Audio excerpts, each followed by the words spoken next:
کاتتان باش بیسەرانی هێژال لە ناوەندی هەواڵەکانی ڕادیۆ دەنگیگەل بە یارمەتیاو کارانم گەشتی هەواڵەکانی ئەمڕۆ پێنجشەمبە 7 نۆڤەمبەری 2024 تان پێشکەش دەکەین.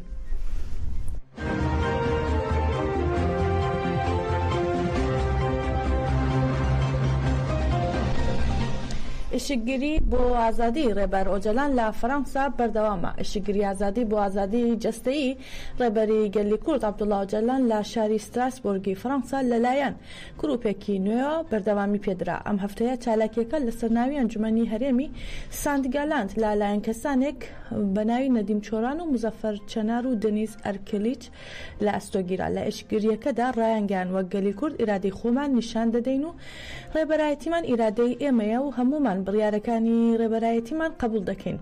هەروەها چالاکوانان بانگەوازیان کرد بۆ بەشداربوون لە ڕێپێوانی شانزەی تشرینی دووەم لە کۆڵنی ئەڵمانیا.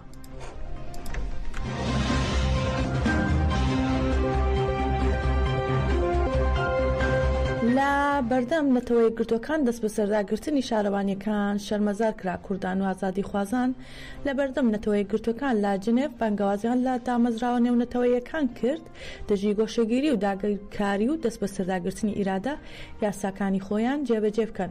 چالاکی دانیشتن کە لە 25 کانونی یەکەمی ساڵی 2021ەوە هەموو چوارشەممەیەک لە بەردەم نوێنەرایەتی نەتەوەی گرتوەکان لە شاری جنێڤی سویسرا بۆ ئازادی جەستەیی ڕێبەرا بۆ ئەنجام دەدرێت بەردەوامە و لە چالاکیم هەفتەیەدا دەست بە سەرداگرتنی شارەوانیەکانی مەردین و ئێلح و خەلفەتی شەرمەزار کرا. هاوسەرۆکی ناوەندی کۆمەڵگەی کوردی دیموکراتیکی ژنێڤ ئێبراهیم یوکسەڵ ڕایگەیاند دەوڵەتی داگیرکەری تورک لەلایەک باسیاشتی دەکات و لەلایەکی تریشەوە لە کوردستان هێرشی کۆمەکوژی ئەنجام دەدات. لەلایەکی تریش بە حساب نەکردن بۆ ئیرادەی گەلی کورد سیاسەتی دەست بە سەرداگرتن و قەیوم جێبەجێ دەکات و هەروەها یوکسەڵ ئاماژەی بەوەدا ئامانجمان مەزنکردنی تێکۆشانە دژی فاشیزم کوردستانیان پاش کۆبوونەوەکە دەستیان بە چالاکی دانیشتن کرد.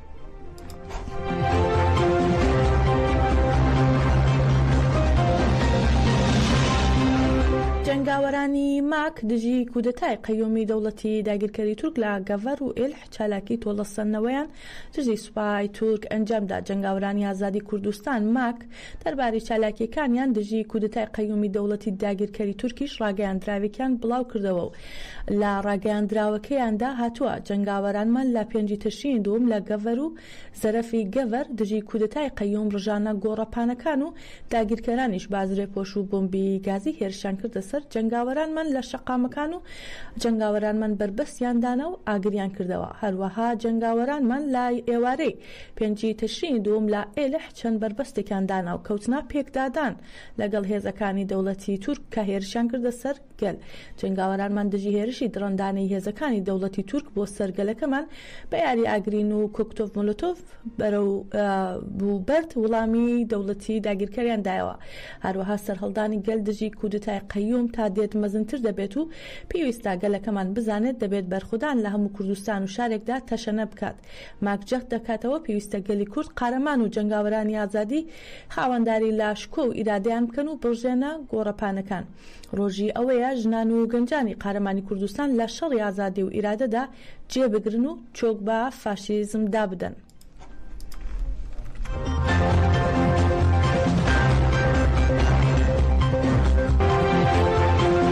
هەزاران کەس دژی دەست بە سەرداگرتنی شارەوانی ئێلح ڕێپێوانیان کرد و تایدا پەیامیاندا تا ئەم بڕیارە نەکشێنەوە گەلی کوردستان دەست لە بەرخۆدان هەڵناگرێت و بە بەرخۆدان سەردەکەون. چالاکیەکان بۆ شەرمەزارکردنی دانانی قەیوم لە شارەوانی ئێلح 3 ڕۆژە بەردەوامە و لە چالاکیەکاندا هاوسەرۆکی گشتی دەبەپا کەسکین بایندر هاوسەرۆکانی شارەوانی ئێلح و هەروەها چالاکوانانی تەژە ئاو ئەسەپە و نوێنەرانی ڕێکخراوەکان لە چالاکیەکەدا بەشدار بوون.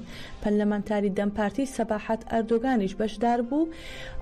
ئاماژەی بەوەدا بە بەرخۆدان سەر دەکەین و ئێمە لێرەین و ڕاپەڕێوین و بەرخۆدان دەکەین بێگومانیش سەر دەکەوین.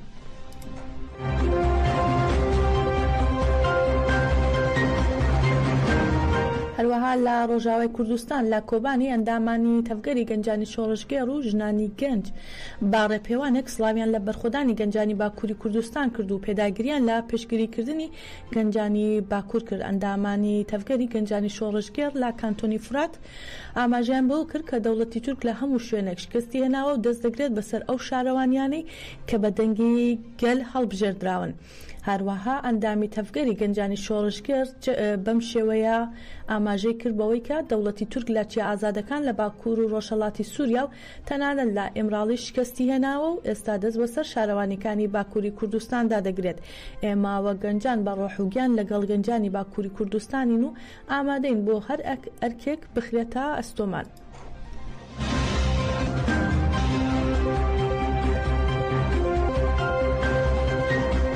دەوڵەتی داگیرکەری تورک و گروپە چەتەکانی لە هەرێمە داگیرکراوەکانی ڕۆژاوای کوردستان 77 کەسیان ڕفاندووە کە 6 مناڵیان تێدایە. هەروەها هێزەکانی ڕژیمی سووریا 209 کەسیان دەستگیر کردووە و 4 کەسیش لە زیندانی شام کوژراون. ڕوانگەی سووری بۆ مافەکانی مرۆڤ ببورن لەبارەی ئاماری ڕفاندن و دەستگیرکردنی هاوڵاتیان لە هەرێمە داگیرکراوەکانی باکوور و ڕۆژهەڵاتی سووریا لە ماوەی مانگی تشرین یەکەمی ڕابردوو پڵاویان کردەوە. لە مانگی تشرین یەکەم دەوڵەتی داگیرکەری تورک و گروپە چەتەکانی لە هەرێمە داگیرکراوەکانی ڕۆژاوای کوردستان 77 کەسیان ڕفاندووە. هەروەها ڕوانگەی سووری ڕایگەاندووە لە هەرێمەکانی دەرا، گوندەکانی شام، دەیرەزور، حما، حەڵەب، لازقیە و سوێدای ژێر دەسەڵاتی ڕژیمی سووریا 209 کەس ڕفێندراون و دەستگیرکراون و لە شامیش لە زیندانی شامیش 4 کەس کوژراون.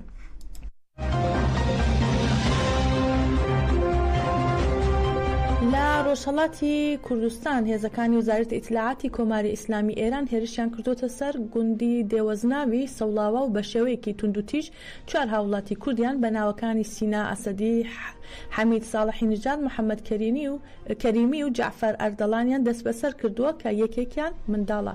هاوڵاتێکی دانیشتووی ئەم گوندە لە ڤتوێژ لەگەڵ تۆڕی مافەکانی مرۆڤی کوردستان ناوتی بەدەیان ئەندامی هێزەکانی سەربا وەزارەتی ئیتلاعات هێرشیان کردوتە سەر گوندی دێوەزناو و ئەم 4 هاوڵاتیان دەست بەسەر کردووە. باوتەی سەرچاوەکە هەموو ئەم هاوڵاتیانە بەپێ مۆڵەتی یاسایی و لەو پەڕی تونند و تیژیدا دەست بەسەر کراون و تا ئێستاش لەسەر چارەنووس و شوێنی ڕاگیران و تۆمەتەکانی سەر ئەم هاوڵاتیانە هیچ زانیاریەک لەبەردەست نییە.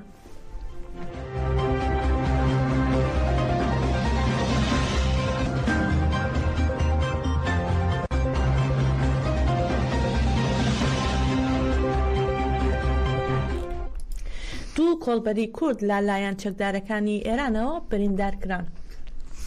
کوشتن و بریندارکردنی کۆڵبەرانی کورد لەلایەن ڕژیمی ئێرانەوە بەردەوامی هەیە و لەو چوارچێوەیەشتا دوو کۆڵبەری کورد خەڵکی شاری سەردەشت و جوانڕۆ لەلایەن چەکدارەکانی ڕژێمەوە بریندارکراون و باری تەندروستیشیان ناجێگیرا. میدیەکانی ڕۆژهەڵاتی کوردستان سەبارەت بە بریندارکردنی دوو کۆڵبەری کورد ڕایان گەیاندووە ڕۆژی سێشەمبە لا سنووری قەندیل لەلایەن هێزە چەکدارەکانی ڕژێمی ئێران ڕاستەوخۆ تەقەلا چەند کۆڵبەرێکی کورد کراوە و بەهۆیەوە یەکێک لەو کۆڵبەرانە بە ناوی جەبار زارعی بریندار بووە.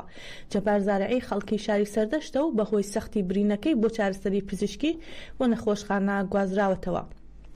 لایەکی تریشەوە لا سنووری نەوسود کۆڵبەرێکی دیکەی کورد بە ناوی ئەسعاد فیروزبەخت خەڵکی شاری جوانڕۆ بە تەقەی هێزە چەکدارەکانی ئێران بریندار کراوە بەهۆی سەختی برینەکەی بۆ نەخۆشخانە گوازرایەتەوە.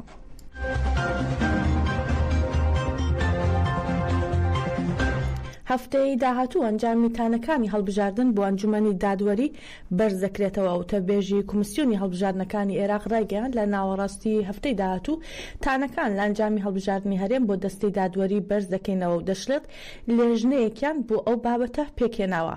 جومانی غەلای وتەبێژی کۆمیسیۆنی باڵای سەربەخۆی هەڵبژاردنەکانی عێراق سەبارەت بە ڕاگەیاندنی ئەنجامی تانەکان بەم شێوەیە بۆ میدیا ناوخۆیەکان زانیاری خستە ڕوو. جومانە غەلای ڕایگەیاند کۆمیسیۆن لێژنەیەکی پێکهێناوە و ناوەڕاستی هەفتەی داهاتوو تانەکان بۆ دەستەی دادوەری بەرز دەکەنەوە. هەروەها جومانی غەلای ئاماژەی بەوەش کردووە دەستەی دادوەری پێویستی بە 10 ڕۆژ کارکردن هەیە بۆ یەکلاکردنەوەی تانەکان و دواتر ئەنجومەنی کۆمیساران ئەنجامی هەڵبژاردنەکان پەسەند دەکات.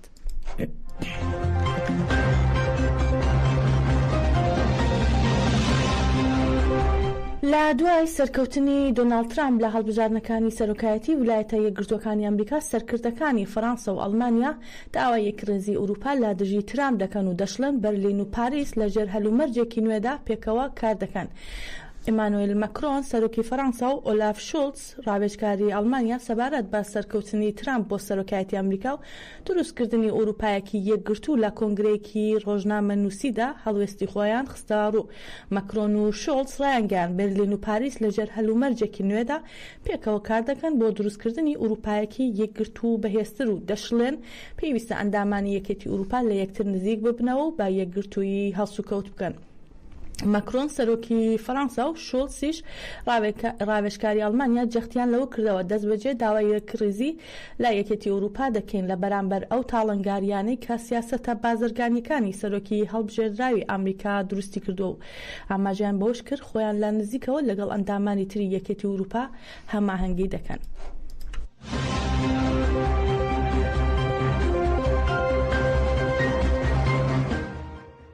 ژاستار لە هۆنراوەیەکدا باس لە چالاکی گیانبازی ئاسیا و ڕۆژگەر دەکەن. هۆنراوەکە بە ناوی ڕۆژ تاریک ناکرێت نووسراوە کە ئەو ڕستەیە لە نامەکەی ڕۆژگەرهێلین وەرگیراوە. گیانبازانی تابووری نەمران ئاسیا عەلی ڕۆژگەرهێلین 23 تشرینی یەکەمی 2024 لە بەرامبەر ناوەندی پیشەسازی سەربازی دەوڵەتی تورک تووساش چالاکی گیانبازیان کرد کە کاریگەریەکانی تا ئێستاش بەردەوامن. یەک لەو ناوچانەی کە پەیامی ئەم چالاکیان پێگەیشت بێگومان سەنگەرەکانی بەرخۆدانی هەرێمەکانی پاراستنی مدیایە. گەریلاکانی هەپەگە و یەژاستار لە گۆڕەپانەکانی بەرخۆدان ئامانجا کاریگەریەکانی ئەو چالاکیە و کاریگەری نامی فیداییان هەڵدەسەنگێن و دیکە ناهێزی تێکۆشان. گەریلاکانی یەژاستار لە سەنگەرەکانی شەڕدا وەفاداری و سەرسامی خۆیان بە چالاکی گیانبازی ئاسیا و ڕۆژگەر بە هۆنراوەیەک نیشاندا و هۆنراوەکە لە ئامانجی چالاکیەکە تا دەگاتە ئامادەکاریەکانی لە زمانی ئەمانەوە دەگێڕێتەوە. ناوی هۆنراوەکەش ڕۆژ تاریک ناکرێت.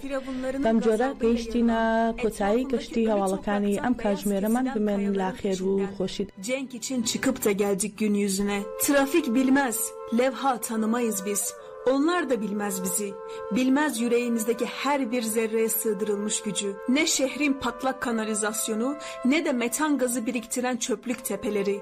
Midemizi bulandıran insanlığın insanlıktan çıkmaya mahkum edilmesiydi. Bizden önce yürüyenler vardı bu yolu.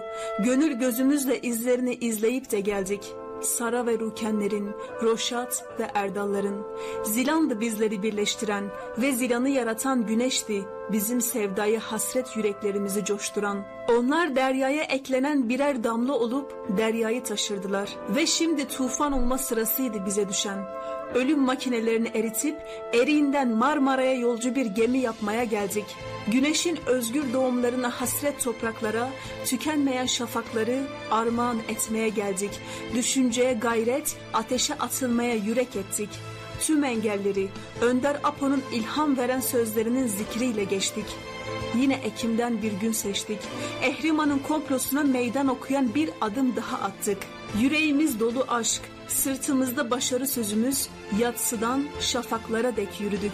Gün doğumlarını gün batımlarıyla birleştiren yolculukları ibadet bildik. Caddeleri yara yara, duvarların içinden geçe geçe geldik.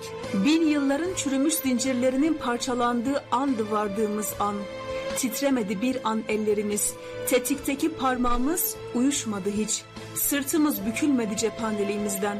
Dev canavarların üretildiği ve katliam hazırlıklarının yapıldığı mezbahada bir çift şarjör de elimizdeki. Tonluk kazanları el kadar çocukların başına yağdıranlara atacağımız bir iki el bombasıydı sırtımızdaki.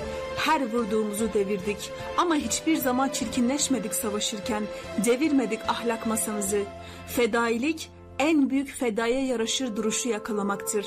Ve gerçek güneşe giden yoldadır. Bizim hikayemiz güne bakan çiçeğinin güneşe dönüşmesidir. Şimdi her birimiz birer güneşiz. Onun için bir nur gibi her zamana ve mekana ulaşmak kolay. Onun için kurdun kanlı ağzının içinden savurabilmek de mümkün öfkeni. Tek bir ıskalama olmaksızın faşisti alnının çatından vurmak da. Ve biz son sözümüzü bir ayet gibi zikrederek geldik. Güneş karartılmadı. Güneş karartılamıyor ve asla karartılamayacak.